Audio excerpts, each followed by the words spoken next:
Hi there. What a way to start the new year that was. How United performed at Anfield yesterday was quite simply superb. The best performance by Manchester United since we won the FA Cup final back in May. In some ways, this was even better because this was a warrior-like display in more difficult circumstances. After 4 straight defeats, to play like that in our toughest game of the season was quite simply sensational. A real breakthrough for our new head coach, Ruben Amorim. Against all the odds, Amorim has stuck to his guns and delivered a team that really looked like a team, performing for the full 90 minutes and beyond. I can't believe it. Football, bloody hell, as Fergie famously said. We didn't even win against Liverpool, but it felt like a seismic result in the context of our season and how our story has unfolded since we won the FA Cup. But hang on a minute. Haven't we been here before, I hear you all say? We had some great results when Erik ten Hag was in charge. We had some great results with Ole, and we've always been capable of beating anyone when our players turn up. After so many false dawns, of course, we're not going to get carried away by one result. We need to see this level of performance continue against Arsenal on Sunday, and then against Southampton, and then in the match after that. Raising our game for one-off matches is one thing. We've got to do that every single week. So I do say this with extreme caution, but I do have a feeling it's different this time around. Sometimes there's a match or a moment that acts like a lightning rod in football. And what we saw at Anfield, there was definitely togetherness that this team can build on, if they really, really want it.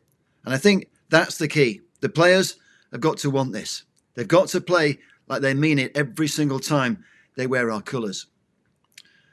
With the whole world expecting United to be taken apart by Liverpool at Anfield, every single player who set foot on that pitch put in a real shift. They really did want that result. Bruno Fernandes was back to his brilliant best. Manuel Ugarte, he was outstanding. Kobbie Mainoo looked more like the player we saw last season. Andre Onana, he looked solid. Lisandro Martinez crowned his best performance of the season with that superb goal that gave us the lead. And that set up an outstanding second half.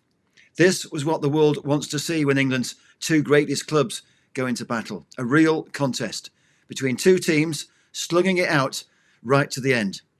It was the kind of football match we all want to see. The type of football match we expect Manchester United to be a part of. Gakpo's stunning equaliser reminded us what a great team this Liverpool side is. But there was nothing great about how Liverpool took the lead. We all feared the worst when the ball hit De Ligt's arm in the box. And we knew the penalty was coming when VAR intervened. For me, Michael Oliver should have stuck with his on-field decision. But Mo Salah's penalty didn't finish off United. And that was another big breakthrough. The way we fought back and could have won it at the end was truly magnificent. After coming off the bench, Garnacho made a real impact. It was great to see a winger getting wide and pulling the ball back for Ahmad to make it 2-2 so magnificently. Ahmad has become such an important player for United, and he loves scoring against Liverpool.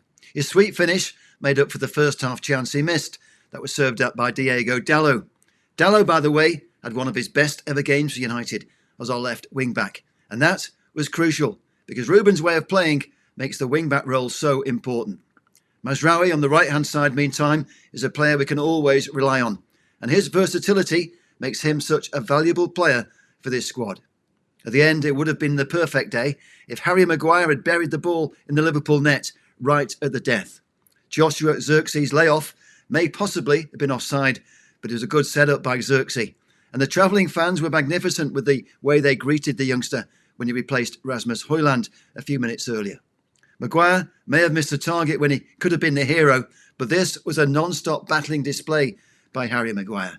And he fully justified his 1-year contract extension a few days earlier. Our back 3 all turned in a good shift, and we saw the tackle of the match from Lenny Yoro, who replaced De Ligt late in the game. Young Yoro is such an exciting prospect, and his match-saving tackle in the 90th minute to stop Núñez was absolute perfection. Every single player had a part to play against Liverpool. All in all, this was a match and a performance to savour for United fans after ending 2024 with our worst month since 1930. What an incredible transformation when we all least expected it. Even though we were denied the win In many ways, it felt like when we beat City in the cup final. That's because Liverpool have been magnificent this season, and Anfield has been such an unhappy hunting ground for United in recent years. We haven't won there since a 1-0 win 9 years ago, when Wayne Rooney scored the goal and Louis van Gaal was still a manager. We all hope Ruben Amorim can use this as a platform to build something good in the second half of the season. Despite our lowly position, we've seen what the players can do. Now it's Ruben's job to drag this out of the players every time we play. And I loved Ruben's post-match interview when he talked about being disappointed and angry. Disappointed because he knew we did enough to win this match. Angry because he can't understand why this team failed to turn up in the matches we've lost. Bruno Fernandes also summed up that sentiment post-match on TV when he ruefully asked, "Why can't we do this every week?"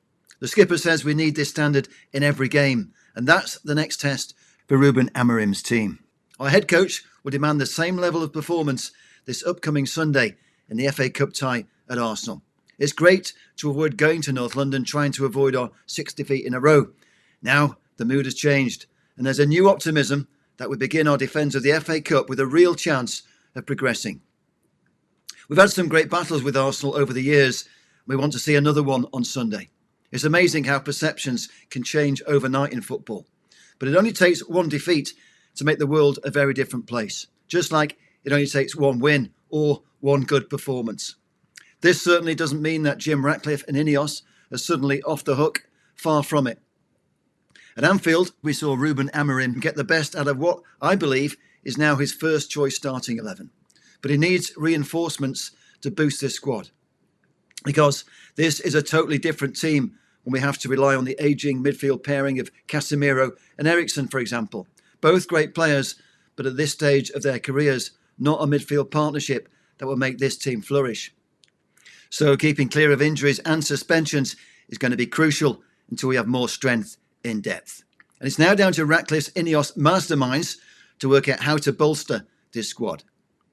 Touch wood, so far we seem to be avoiding the mass injuries that plagued Erik ten Hag. Only Luke Shaw, Mason Mount and Victor Lindelof are currently on the long-term injury list. And to enable Amorim to protect our players by rotating them, we will need a much deeper squad. I say Ruben Amorim and the players have plenty of work still to do to make something of this season. But finally, we have a real glimpse of what this squad can do. I like to see these United players stand up and show they're not as bad as many have been saying. I'd also like to say that our transfer signings in the summer were a lot better than many people have given us credit for. Ugarte, Mazraoui, De Ligt and Yoro in particular all look like good signings for United. So maybe there's some credit due to the departed Dan Ashworth and Erik ten Hag. Moving forward, it's now down to Ruben to make this work. As I always say, it's very much the role of the coach to get the best out of the players he has available. Whether or not we see any new faces in this transfer window probably depends on what happens with Marcus Rashford. And who knows, maybe Amorim can surprise us again by making Marcus fit into his plan. It's a funny old game sometimes. Either way, it feels like the new year looks a lot brighter than we feared a week ago. Based on what we saw at Anfield, there's no reason things can't be much better in 2025. No reason either that we can't be successful with 3 at the back. If you haven't done so already, please subscribe to the channel and give your feedback in the comments. Likes, shares, and any type of engagement really helps me grow the channel and our community. You can find my content on YouTube, Facebook, TikTok, X, and Instagram. And over the coming year, I'm hoping to complete documentary projects I've been working on for some time now. Please click on one of the links if you want to keep watching this channel. And if you've not done so already, please take a look at the latest episode of my Gordy and Gubbs podcast, where I'm joined, as always, by our former Manchester United hero, Gordon Hill. Meantime, thanks for watching.